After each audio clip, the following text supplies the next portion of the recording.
চলতি সপ্তাহের শুরুতে কাবুলে পাকিস্তানের বিমান হামলাকে কেন্দ্র করে শনিবার রাতে দুই দেশের সেনাদের মধ্যে ব্যাপক সংঘর্ষের ঘটনা ঘটেছে।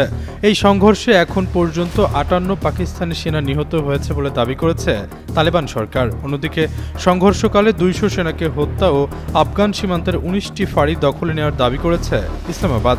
সবশেষ কাতার ও সৌদি আরবের মধ্যস্থতার পর অভিযান স্থগিত হলে উত্তেজনা এখনও কমেনি।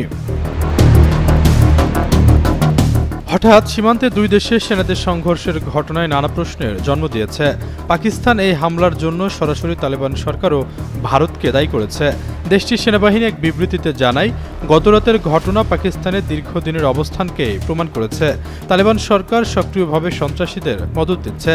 যদি ভারত ও তালেবান সরকার জোটবদ্ধ হয়ে অঞ্চলকে অস্থিতিশীল করার এই হঠকারী চক্রান্ত চালিয়ে যায়, তবে আফগানিস্তান থেকে আসা সন্ত্রাসীদের এই হুমকি সম্পূর্ণ নির্মূল না হওয়া পর্যন্ত পাকিস্তান রাষ্ট্র এর জনগণ শান্ত হবে না।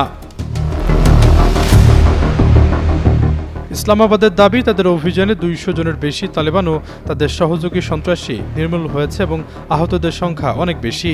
এছাড়াও সীমান্ত জুড়ে তালেবানের একাধিক ঘাঁটি, শিবির ও সদর দপ্তর ধ্বংস করে দেওয়া হয়েছে।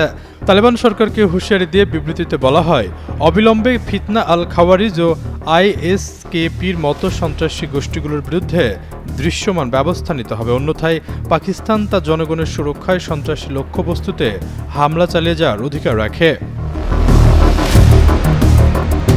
অন্যদিকে তালেবান সরকারের পক্ষ থেকে অভিযোগ করা হয়েছে, চলতি সপ্তাহের শুরুতে বিনা উস্কানিতে কাবুলে বিমান হামলা চালায় পাক সেনাবাহিনী। সে কারণেই পাল্টা জবাব দেওয়া হয়েছে। কিন্তু কাবুলের এই অভিযোগ অস্বীকার করেছে পাক সেনাবাহিনী। তবে পাকিস্তানের নিরাপত্তা কর্মকর্তাদের বরাতে বলা হয়েছে, গত বৃহস্পতিবার কাবুলের তেহরিক ই তালেবান পাকিস্তানের টিটিপি এক নেতাকে লক্ষ্য করে ওই বিমান হামলা চালানো হয়।